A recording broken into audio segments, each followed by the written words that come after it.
Бәйтерек орта мектебінің директоры Нұршарықұлы Сәндібек. Жалпы біздің Бәйтерек орта мектебінде 2018 жылдан бері Зеренді ауданы білім бөлім басқармасының басшысы Жангелді Сүлейменжанұлының бастауымен 2018 жылдан бері шахмат кабинеттері, яғни Зеренді аудандарында, Балтас сыныптарында жаратылыстану бағытында шахмат кабинетін ашу тапсырма берілген.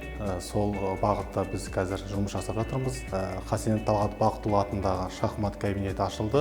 Қазіргі таңда Бәйтерек орта мектебімізде 22 оқушы Балтас сыныптарда тәрбиеленуде. Негізгі атап өтсек, осы 2 жылдың ішінде біздің оқушыларымыз аудандық, облыстық деңгейде жоғары жетістіктерге қол жеткізді. Командалық есепте бірінші, екінші орындарда, жуықта өткен облыстық чемпионатта біздің мектебіміздің оқушысы Сәндібек Бейбарыс 2-ші орынға иеленді. Яғни бізде осындай көптеген жетістіктер орын алуда.